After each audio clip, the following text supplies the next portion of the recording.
Honey, I blew up the business. Welcome to the podcast. Very excited to see Mark White here today. Good to see you, Mark. Hello, Dan. How are you? I'm really good, thank you. Yeah, very excited to speak to you. Mark's the founder of MEUS Practice, which helps men take control of their mental, physical, and spiritual health, which we're going to get into a bit on this podcast. As entrepreneurs, we all need a bit of that, but particularly men perhaps need to be more open to that. He's also the founder of Run Grateful, which is a global running initiative using the power of gratitude practice with running as its vehicle. And we're going to get into that whole practice in there as well. And was previously founder and CEO of Your Town, which he founded in 2015, which was a community, or connecting community perhaps is a good way of putting it, around running and fitness and place, like the town you're in. Absolutely. And that was a fantastic project and gained him a place on what's called Red Bull Amaphiko, or Red Bull's project. If I just describe what that was, because I'm quite intrigued. What is Red Bull Amaphiko? Yeah, so Amaphiko is South African for wings.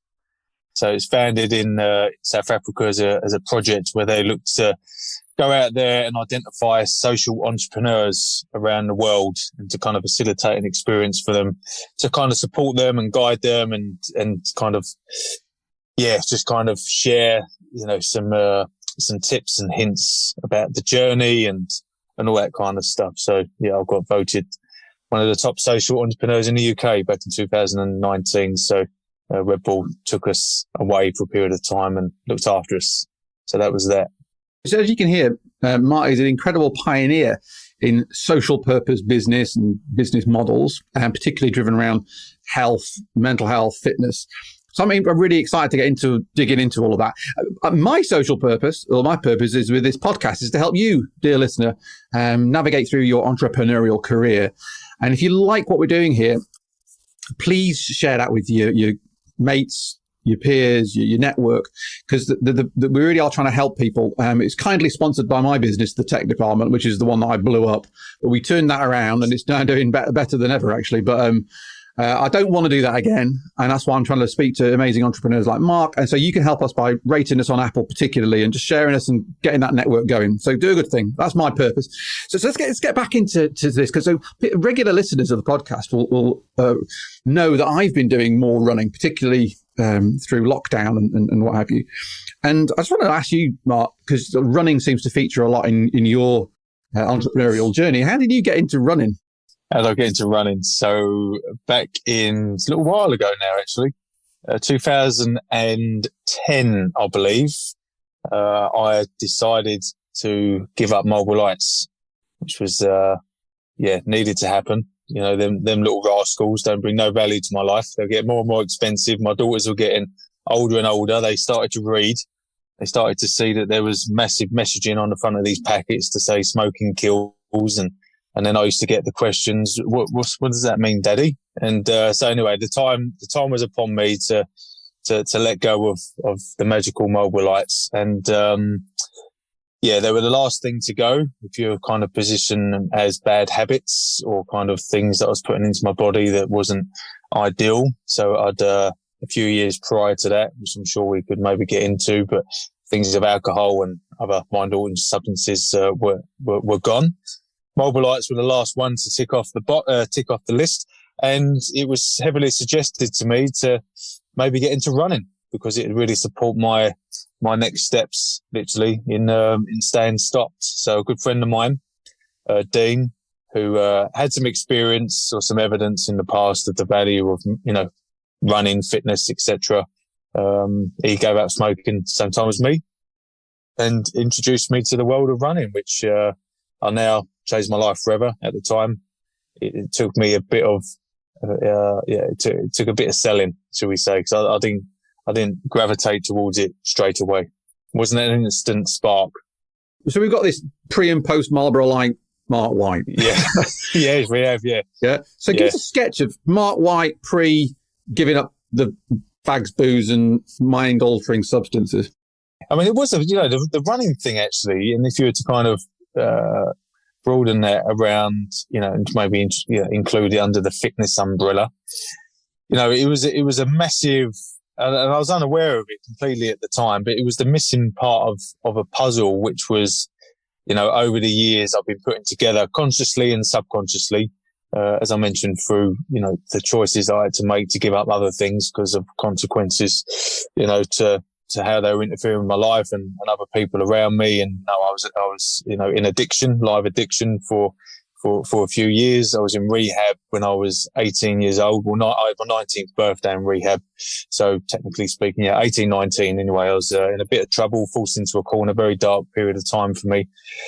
And then, so that's 2002. So, and as I mentioned, I gave up mobile lights in 2010. So there was an eight-year period there where I was on my way. Life was, a lot healthier for me. The choices I was making now were kind of building towards, a happier life and a healthier life. And, yes, the struggles and, all the work that needs to go on to being a human being on planet Earth. But, I was in a much better place, and I was on this spiritual path, for want of a better word, where, there was a spirit in me, which I was now becoming, more aware of, and who I was and where I was, where I wanted to go and who I wanted to be. And it was lovely. And I've become a father and a husband in this time, and, got a job and had consistency and structure, and life was just a lot better than what it was. But then, with the mobile light thing and the fitness thing in particular, I never, with the cigarettes and the bad habits and the black coffee in the morning and the fag for breakfast and, having, I was never a big guy, but, my eating habits weren't great, I was in my 20s, so you don't necessarily have to pay too much attention to that then. But take the cigarettes away, and all of a sudden I just become a lot more tuned in to my eating habits and looking after myself and nutrition, and then the running and all that kind of backs that up a little bit. And then I was realizing I had this kind of spiritual thing going on, which was amazing. My mental health now, I've become a lot more open-minded to looking outwardly in regards to how I could support myself mentally as well, and having to talk to people and be honest and vulnerable and open and all this kind of jazz. But then add that layer of consistent fitness, and all of a sudden it's like, wow, this like I said, it felt like this missing part of the puzzle, because I wasn't desperate to find it. It just kind of landed on me. And the learnings that I've got through running in particular, because it's kind of like my number one, although movement as a whole now is an ever consistent, is just opened up a whole new world for me, just people and places. And there's, you mentioned in most of my endeavors now are centered around movement, running and fitness. So it literally has changed my life. But what I do on a daily basis now is completely different to what I was doing prior. That's interesting. So you sort of got forced into this despite your own best intentions of not wanting to do it. Absolutely got forced. Yeah. It was like, come on. I remember, I was wise enough, mature enough, whatever word you want to describe it as, to know that nothing comes overnight. I knew that instant gratification doesn't really exist as much as maybe our mind sometimes wants it to. So I knew that I wasn't going to go for one run and boom, it was going to be like the fags would have gone and I was going to be running PBs and all that kind of jazz. So I'd been doing it for 2 or 3 months, enough time to think, okay, I've been consistent. And I knew from day one, I never really wanted it to be something in my life, to put pressure on me, i.e. PBs and distances and things like that, which maybe from the outside looking in, I felt like running, represented stuff like that. That's just kind of how I tuned into it. I know now to know that isn't the complete truth. It is for some, but not for everybody. But I remember turning around to Dean and saying, listen, I don't think this running thing's for me. I'm still super keen to give up the fags. I know they need to be gone, but the running, maybe not. And he was like, Mark, one day it feel like walking. Just keep on pushing with it. And as soon as he said one day it feel like walking, I just thought, like there was a little hook there for me to stay in the game with it for, that sounded really attractive to me. And all of a sudden how that was positioned in my mind just inspired me to crack on and boom, all these years later, the fags are still gone, amazingly. And so that's good. And yeah, as I mentioned, like running is just been a really consistent thing for me, just to support myself, and has been now a vehicle for me to go and do some work to maybe support and energize others. No, that's just fantastic. And I would add to that I think running, can become reduced to things like time and pace and effort. And the thing I got into running was when I got rid of all that and just made it about being connected to the world around me, whatever that world was, urban or rural, and just being present as like a kind of almost meditative practice of movement. And so you've got this new habit that was forming, but how did that kind of, what happened? Tell me the story of your town and how that got moving. Yeah, it's quite quickly after the fags, really. So that I mentioned, that's 2010, 2011. And then I got quite poorly. I've got pneumonia and pleurisy, which, really knocked me for 6. But probably a big period of my time, actually. It's like, even speaking to now in reflection, you don't forget these things happen, but they're not my kind of day-to-day things that I talk about these days. I was self-employed prior to that. I've always been self-employed, never earned a wage, not since I was scaffolding when I left school. And I used to get 100 quid a week, and on a Friday night, I'd be gone by the Saturday morning, and, all that kind of story. Always been self-employed. I'd had a couple of little bits and pieces I was, trying to do with others prior to 2010, didn't quite work out. I was also doing something else prior to that, which I was very successful at, but I knew I wasn't born to do it. So I'd always this kind of, and it took me a while to admit, or whatever way you want to put it, that I was an entrepreneur. The thinking and the behaviours around that way of being is tough to identify with and relate to and to live with, especially when you've got responsibilities and stuff like that. So it was always something I was very hesitant to get into. But I mean, as we all know, depending on what you believe in, there was this energy in me, there was this creativity in me that was bursting to get out, for whatever reason. And, one day I just couldn't deny it anymore. So I got ill. I lost everything, defaulted, and, really dark time, self-esteem on the floor, everything, confidence. I was in hospital for a good while, and then that impacted me. Self-employed, wasn't earning, blah, blah, blah. So then I was building my confidence back up, and I started to run consistently and recover from this pneumonia and pleurisy, and started to email myself some of these things that are going on in between my years. Whilst out running, it seemed to really spark this creativity to another level. Running really kind of added fuel to the fire. And I had this idea for Give Your Town a Run Around, and it was all centered around, I used to run around my local town. I used to jump on wherever it was at that time. I'm at my run, or whatever one I was using. And I was just, subconsciously, and just the way that it all maps out in your mind, I used to see where I lived, and I was running around it. Give Your Town a Run Around come to mind. It's like, okay, that sounds good. Never had any experience in events or anything of that nature, but I was like, okay, well, maybe you could kick something off locally. I was a father, as I mentioned, my girls were getting older. I was thinking about things differently, about where they lived and where they were growing up.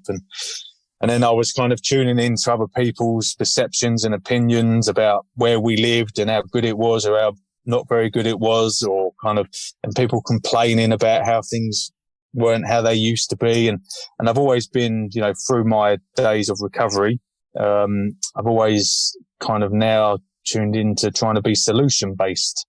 Okay, what can we do? How can we show up? How can we be responsible? And so all this was feeding into this model or this event, Give Your Town a Run Around. If we just hooked up once a year, created an environment where we could connect with each other, where we lived, started to kind of promote it in a way in which is realistic, not like the best place in the world, but, a place worth living and a place worth contributing to. And then, boom, somebody overheard this idea that I had, local council, and said, we loved it. We love the idea of it. And I was like, well, listen, I don't really know what I'm doing. I'll be honest. I've never done it before, but if you can help guide certain areas in which I need to be responsible in, I'll crack on and make it happen. And we did. So that was in like the April 2014. We had the event in September 2014.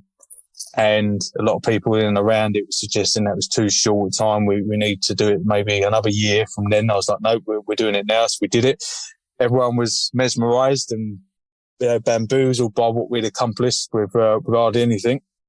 And Give Your Town a Run Around was born, and just the ideas were flowing. That the work I wanted to do locally expanded across just an annual event. So I thought, okay, let's draw your town out of the title, and it gave us a bit more freedom to go down different avenues, but still centered around the same subject. So what was your town? Where was the first event? So it's over in my hometown. Well, I've moved out recently, but my hometown where I was kind of born and bred and raised, Hoddesdon, over in Hertfordshire. So yeah, that was where it was born, and as a consequence of the success of Give Your Town a Run Around, we created Your Town Runners, Your Town Walkers. We created a whole program called We Are Next, which was centered around the next generation and kind of how they felt about community and their home and kind of what it meant. And like I said, how we look after ourselves as little people, if we're talking about the next generation, and how we can just be the best version of ourselves to kind of feel good about, our surroundings and life in general, really. All centered around Hoddesdon, and then it kind of grew. So now we've got a presence in different towns, a bit of a franchisable model. I'm not from where they lived, so I always knew that what we did in Hoddesdon wouldn't work because it was missing me, because I'm not from there. I'm passionate about my town in particular. I'm passionate about all towns, but it's just that little bit of energy that takes it over the line sometimes needs to come from somebody from within, and these people exist. So, and hopefully your town was a model, a program, an opportunity for these people to gravitate towards it, to spark something in their town. Yeah, okay. So this is an interesting period of sort of a decade between sort of mid 2000s and we'll say 2015-ish, where you're kind of gone from coming out of addiction rehab, Mark, still on the Marlboro Lights, gets dragged kicking and screaming into running and walking and gets actually into it. And then you've had this sort of traumatic period of being in hospital, which is, I imagine, very, as you said, very challenging, and sort of has knocked you right back in terms of physically, confidence, emotion, mentally. But then you've had this creative urge, almost like you've gone from what sounds like quite a working class sort of background into realizing you've got this creative bit that's coming out and expressing itself. And the run-ins almost help facilitate that. Yeah. Right. To the point where this raw idea that come from a line of some words in your mind has turned into an actual event in September 2014. Yeah. Amazing time. Yeah, so it's really interesting how there's this sort of through the sort of, reflecting now on that period, sort of as we're sat today. But what did you learn from that? And from, that kind of transition from the sort of maybe kind of very functional task, them doing jobs, self-employed version of you, smoking the ciggies, to this kind of more entrepreneurial, creative, and looking at community and bringing people together in a very expansive vision. How do you reflect on that? What did you learn from that? Yeah, good question. No one's ever asked me. It comes up, and people, especially these days, when with the work that I'm doing, which we'll get into, there's certain moments in time you kind of talk about loosely, but yeah, asking that question more specifically is, listen, I've got a smile on my face and I've got butterflies in my belly answering it. It was an amazing time. It was a time in which I had an opportunity, and I really felt right. It felt like the right time. It felt like the universe or the stars were aligning or whatever, where idea, chance meeting, people were backing it early. People loved the idea of it.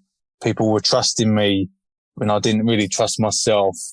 And it was like the chance that I've been praying for, really, because people used to ask me, I don't want to, I'll be honest, I was selling photocopiers, for years, self-employed. So not like I'm embarrassed about that. It was great. I love what it brought and, et cetera, et cetera. But people say, what do you want to do then? I said, I don't know, but I know I don't want to do that.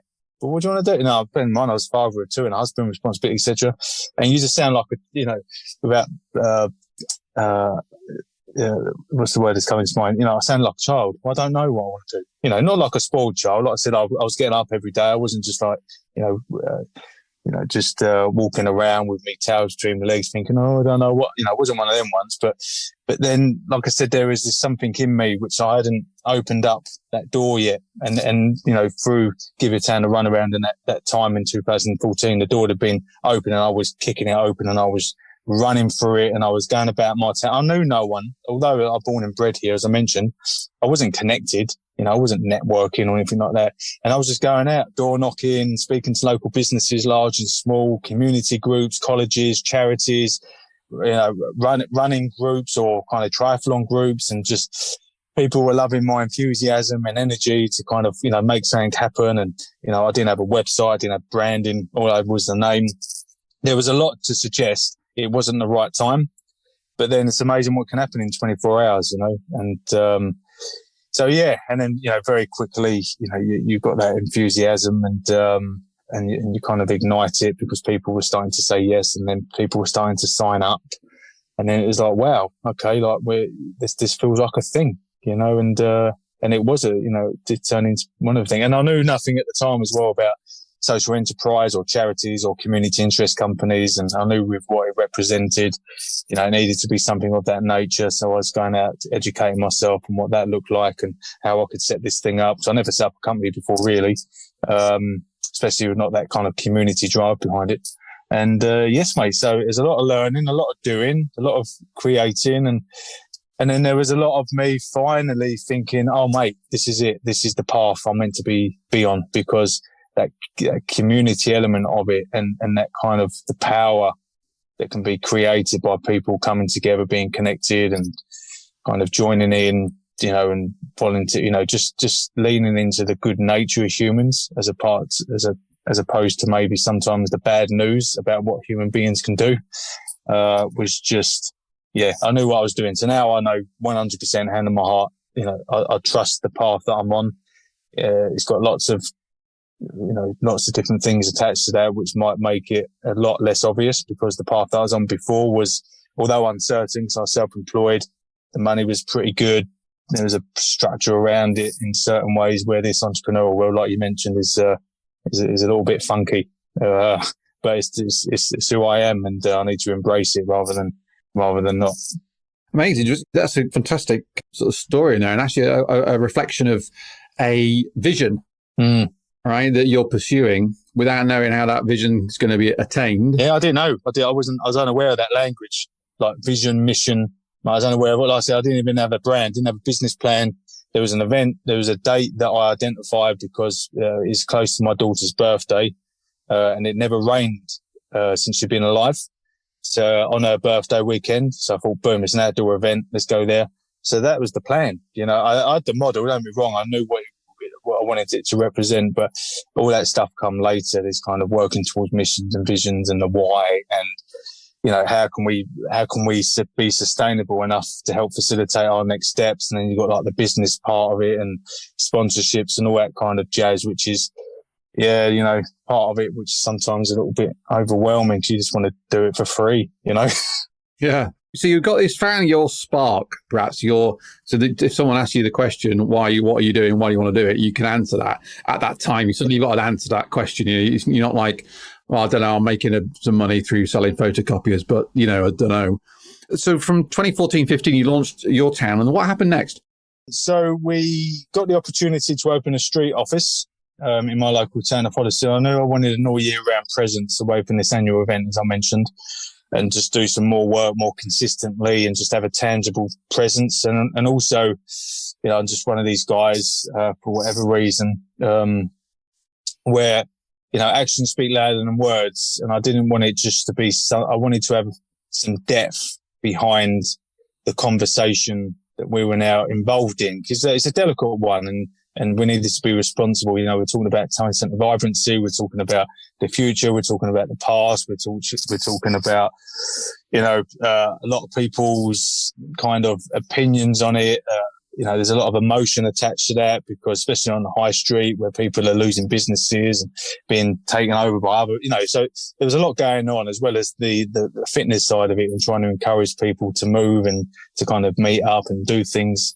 So having a street office meant that we were on the high street. We were tuned into the conversation. We were tuned into, what was going on. And so that was really important to me. And like I said, it just added a depth to the brand, and which was meant that we were coming from a place from community up rather than top down. It's like la la la, like your town's here and everything's lovely, and town centres are this. It wasn't about that. We were realistic. So yeah, that was it. We spent a few years and just really homing in on the work that we were doing and that model. And, very quickly it got recognised as one of the best ideas for towns in the UK. So we were getting approached by other towns to say, can we do this and can we do that? And I was like, no, because it's not the right time for us, because I'm not from where you're from and that stuff that I mentioned earlier on. So, I wanted to spend a couple of years of just really immersing myself in it, making sure that, we were being responsible. And so, between 2014 to 2000, till lockdown really, we're just on our way. After a couple of years, I felt like we had a model worth growing. So we piloted it in other towns in Hertfordshire. We were working with some other organisations, including the Ocado Group, Ocado Foundation, where we were looking to grow our primary school offering, which was really exciting. Your Town Runners was kicking on. That was now happening in other places. And we're building a really lovely community and having a real impact. And the stories was now being told through other people. And mate, it was amazing, really intense. I'm not saying I don't want to kind of dress it up to be lovely. It was really intense. It's a big conversation. I was going across the country, being invited here, there and everywhere. It was raw for some and, trying to make it work, trying to make it pay. I'm not a wealthy guy. There wasn't earning no money. I was taking a lot of risks just to kind of keep the vibe alive. And then, getting very frustrated with some of the conversations with some of the people that were in certain positions, which is quite scary. The wrong people in the right places, as I call them, decision makers, key decision makers that kind of, create history really for. So like I said, that's another conversation for another day maybe, but I was seeing all this now and I was becoming more tuned into certain conversations, which I was always kind of going away, taking away what I needed and just always looking at what we could do to contribute and to play our part in some way, in a positive way. So a lot of learning, a lot of doing and a lot of crying, and a lot of sacrifice. But in the same way, it was amazing because on a hyper local level, my girls were growing up. They were like now 4, 5, 6, 7s. I was getting them involved. I was going to their school. They were involved in the adverts and the promos and the photos and the events. And it was nice. I could spend some time with my girls, which when I was growing up, my dad weren't about for me to have them kind of experiences for. So that was a layer of something that, is a gift that it brought me, which was very, very rewarding. Amazing. Yeah. So you mentioned about coming up to lockdown. So what happened when lockdown hit? When lockdown hit, we weren't allowed to see each other then. So, all of the Your Town initiatives, projects, were offline. It was about meeting in town and going about and doing whatever we were doing. So, or meeting in class, because we had a big primary school project going on at that time with the Ocado Group in over 100 schools in Hertfordshire. So, it was a hard one. It was a hard one to stomach, but fully aware that we were one of tens of millions of people that were having to navigate their way through it, and some better than others, and some could survive longer than others, etc. Whatever their own stories were. But my story was that, it was a delicate time. I knew with the model that we had created, in other towns, they could kind of just do what they needed to do. And I was there to kind of guide and support and do whatever I needed to do. But what it did do was allowed me to think about other things, that may be lurking in the background. And them things were Run Grateful and MEUS. And from a Your Town point of view, there was a lot of the initial work, which was sharing about where we were and what couldn't happen now. And obviously everyone was on the same page in regards to couldn't go into the schools to deliver the lessons and couldn't do some of the other stuff around that project. And Your Town Runners, they were kind of alive and kicking and kind of alive enough where they looked after themselves. So, we had our own WhatsApp groups and this, that and the other. So we were supporting each other and doing what we could there. But as a community interest business in inverted commas, we couldn't grow. We couldn't kind of crack on. We couldn't kind of do what we felt like was, we were in the process of doing. So it all stopped. So what was you mentioned Run Grateful. What was the thinking behind this? What was the concept of Run Grateful? Well, you've mentioned it in a roundabout way, Dan, with your own experience or your own relationship with running and movement. So during lockdown, I took on a challenge with a friend of mine, talking about Your Town Runners. He's the captain of one of our towns. over in Cheshunt, which is not a million miles away from Hoddesdon in Hertfordshire. And he made me aware of this guy in Australia called Bo. And he does some funny YouTube stuff and documents some of what he gets up to. And he went and ran a mile on the hour every hour for 24 hours. And in between the miles, he did odd jobs around the house, you know, that had just been on his list of things to do forever. So it's really cool. And he made me aware of this, and we were like, okay, yeah, we'll do this. So we did the mile on the hour. We do a 5K as well. So collectively over the day, you do a marathon, and it's obviously split up in the hour miles. And, but I decided, I didn't do many odd jobs. So I decided to dedicate every mile to gratitude and to people or places or experiences that I was grateful for. Jumped on my social media every hour and shared the photos or the images related to that gratitude and shared a little story about it. You know, gratitude running was something I've been doing for a while. You know, my relationship with running has always been about that time where I could just go out and just think about things or people and, you know, all that kind of jazz. I've never really chased PBs or events. And yeah, listen, it went down really, really well. I loved it. I had an incredible 24 hours, really immersed in gratitude. People loved following my journey with it. And so at the end of it, I was like, there's got to be something here. There's got to be something worth sharing. And kind of, if I could create a framework or an opportunity for other people to experience what I've just experienced, then what would that be called? And yeah, bang, like Run Grateful come to mind, put pen to paper, as I did with Your Town.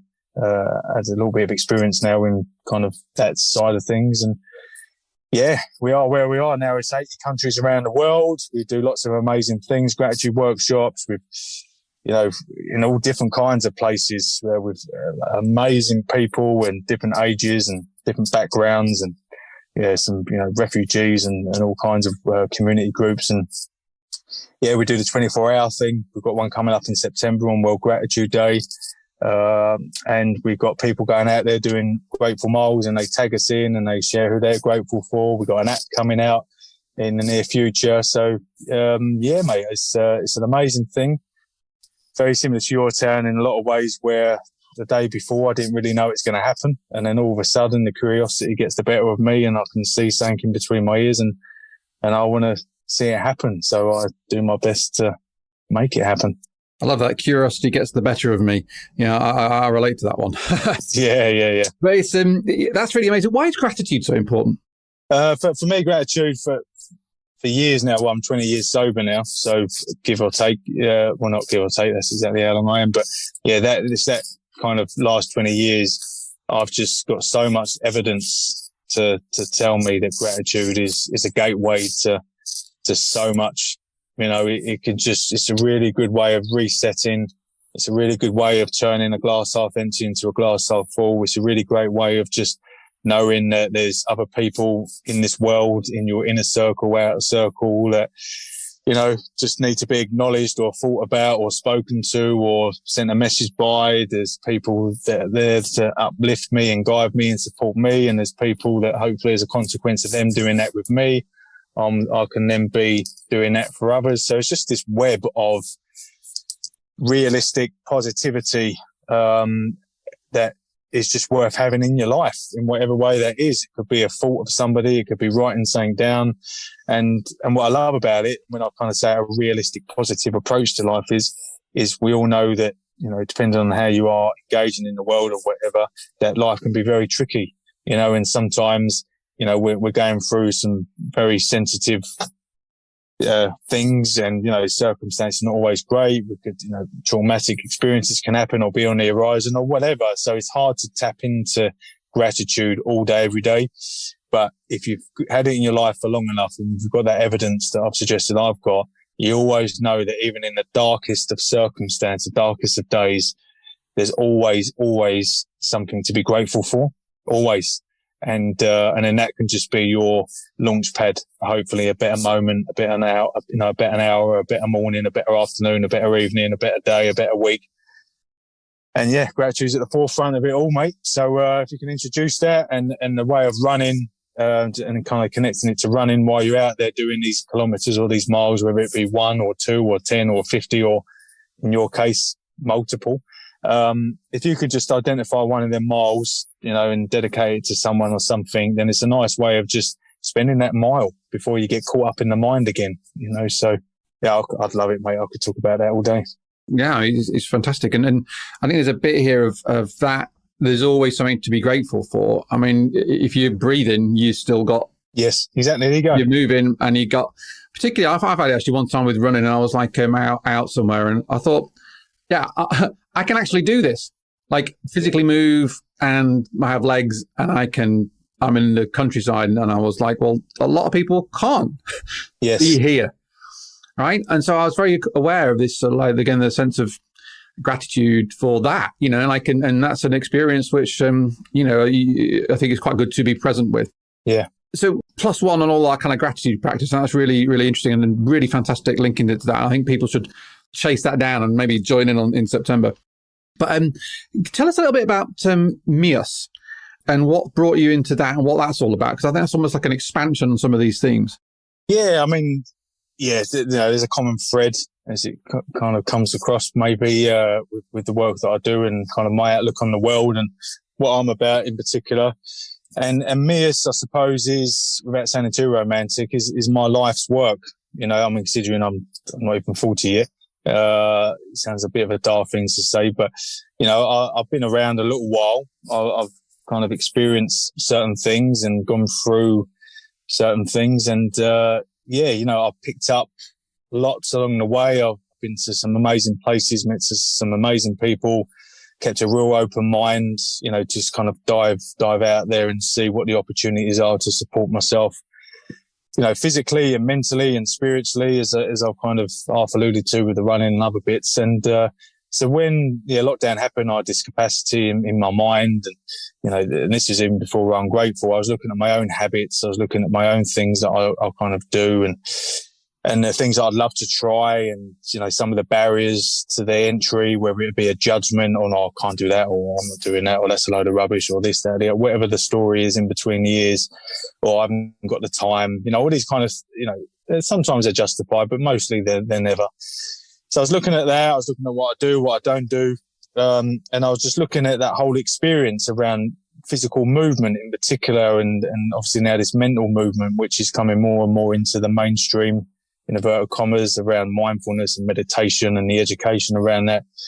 And I was just thinking about Spotify and about music and about how we kind of create these experiences with music around how we're feeling. Now they can really kind of determine the mood that we're in, or if we want to be reflective or think about something, we listen to a song because it reminds us of that thing or that period of time. Or if we want to be uplifted, we might try. And all this kind of stuff was playing around in my ears. Curiosity was getting the better of me. And then I was thinking, okay, what if we had playlist elements like wellness, and we could kind of put together our own experience, and then we could maybe incorporate things that we never tried before, and how do we discover new things? And then all of a sudden it made my head was going wild. So I started to put it together. I was thinking about, okay, what could we call it? And then I was like, well, we've got our own individual journey that we're on, and, we have got to kind of accept's a big word, because there's a lot that comes before acceptance, but, we are on our own, we are on this planet Earth for whatever reason. We got plonked here. We know the science behind it, but we still don't really know the reason why. And that can be hard to get our head around sometimes, depending on what's going on and all that kind of jazz. But then we're on this collective journey, and, to be connected to others. And, while we are here, let's kind of see what we can kind of do together and find our little communities, our little tribes, etc. So me and us just started to come to mind. And then I thought, okay, MEUS sounds like a thing. And, I've got a big passion for men's wellness in particular. I think it needs a lot of attention. I think it needs a lot of something. There's some amazing people out there doing some amazing work. But yeah, it needs a lot more. So I thought, okay, although I'm not like that, I'm very kind of collective in my thinking, and it's hard to be general sometimes because that gets very complex with some of what's going on in the world today, forever and always, and some big conversations going on around how we separate ourselves at times. But so we've got a male focus, but we're definitely not male exclusive. But I do believe by more self-aware of men in the world, it just create a better world for all, and I've got the way that I see life through is through a male lens. So yeah, putting this together. So now we've got this library of content under the pillars of movement, connection, and reflection, which is how I live my life. So there's some tangibles there with how we're looking to separate, but kind of collectively kind of bring these things together. So we've got Tai Chi, Qigong, mindfulness, meditation, breath work, journaling, manifestation, visualization, goal setting, HIIT, Tabata, dance, mate. Any way you can move your body and your mind, you can go on there, you can create your own playlists, you can do the ones that we create, and we're on our way. We've got an app now, and we're in a new start world, and I was crying my eyes out on Wednesday and Tuesday, and I probably will be again tomorrow. But I'm here with you today, and all I can say is we're showing up, and I'm keen to see where we could, what we could do, because I think we could do a lot. So you're on this kind of early stage startup journey, and you're, like you say, your emotional roller coaster that involves. Yeah. Oh. Yeah, you've caught me right in the middle of the wind, mate. Oh, it's a whirlwind. But listen, I've got a level of experience now, as you know, you brought out of me today around the Your Town journey, and it's all relative, eh? And you've got your own experiences, hence why this podcast exists as well. But back then it was very stressful, and it was very uncertain, and always that kind of contradictory world of kind of, why am I doing this, and the feeling and the kind of emotion and all that, but then knowing that this is it, and this is what it feels like. And so it's all relative, but yeah, it does feel like, where we are today is a few, it's a bit more heightened. I've gone from my little town, which was very, like I said, all that. So I'm not belittling that, because at the time that was suffocating.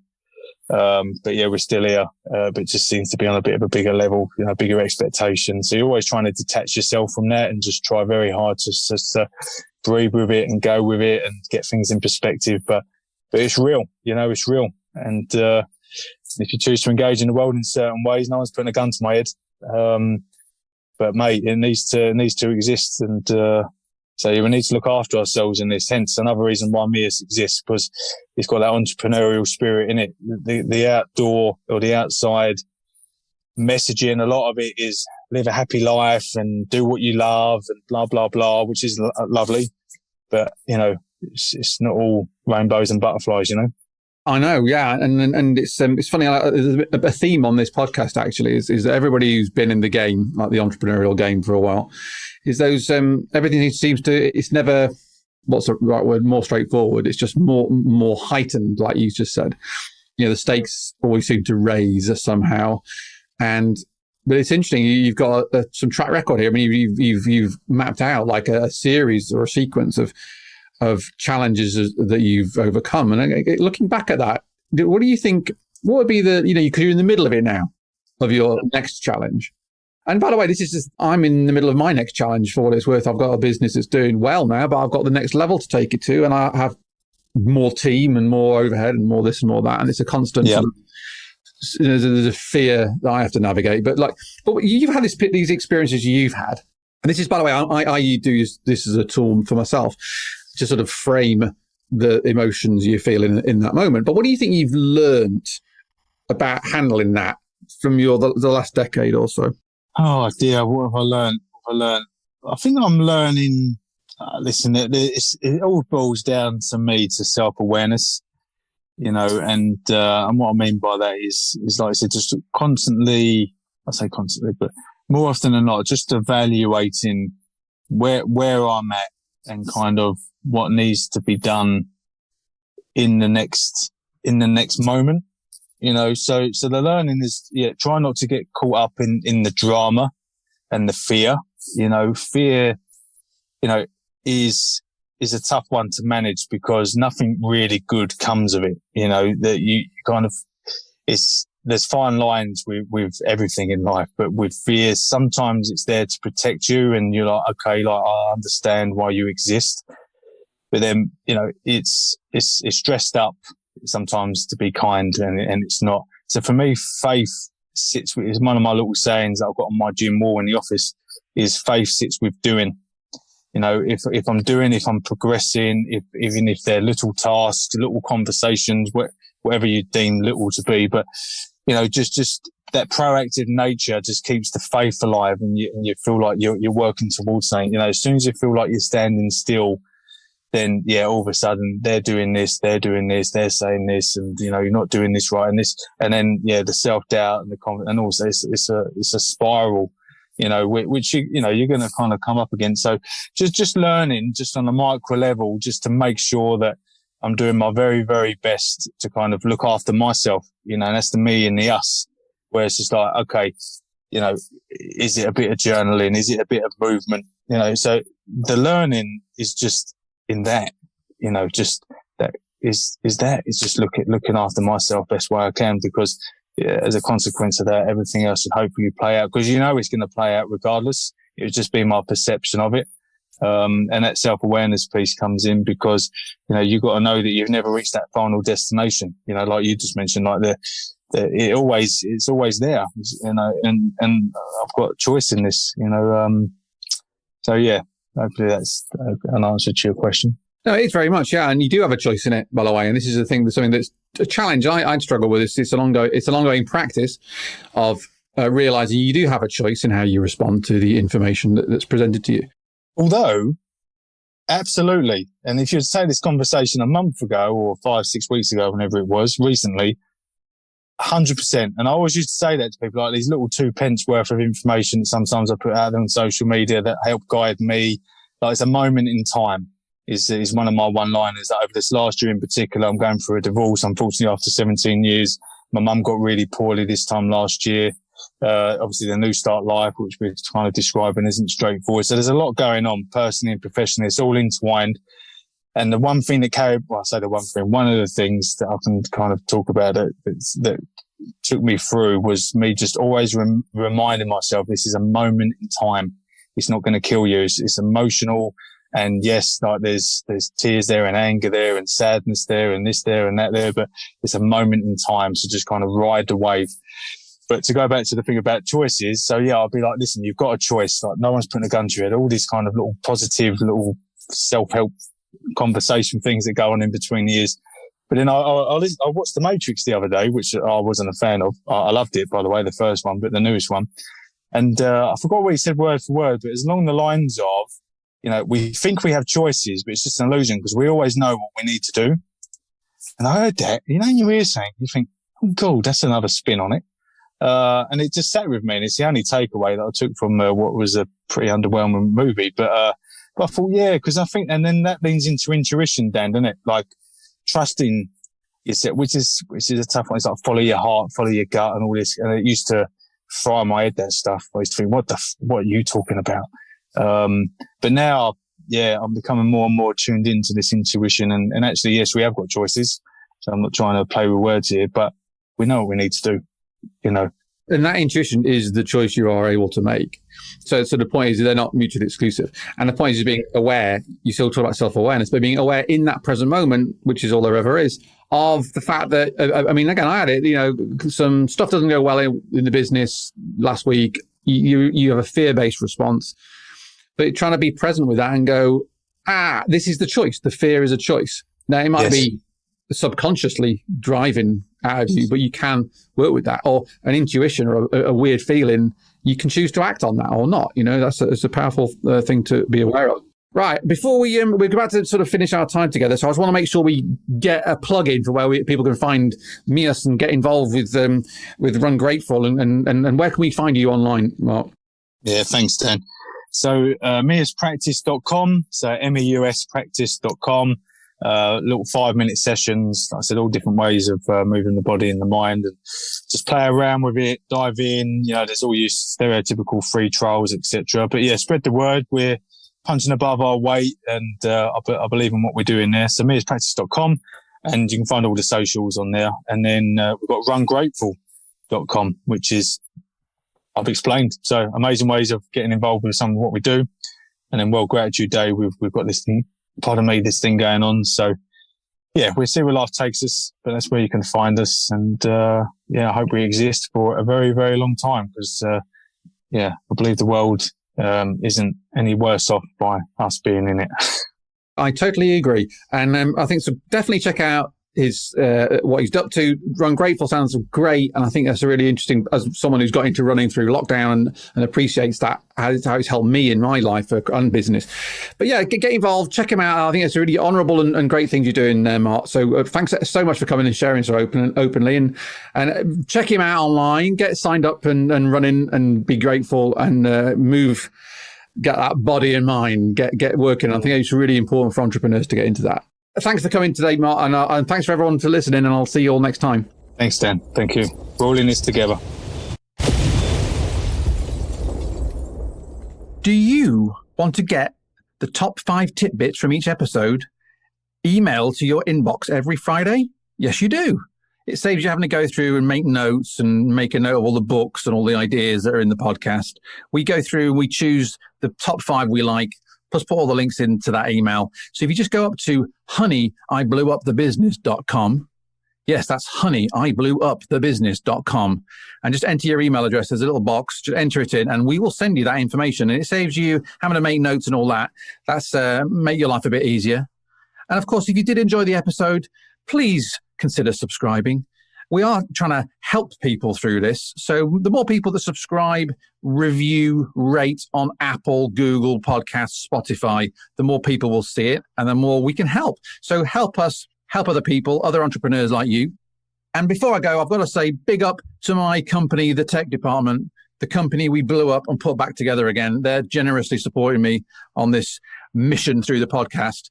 So if you guys want to have a look at a company that can really help you improve your technology, make it better so your business gets better too, boosting your sales and your profit and a bit more sanity in your life, a little less stress, then head up to thetechdept.com, the tech department. My company, give us a look. On behalf of all of us here, thank you for listening, and I'll see you next time.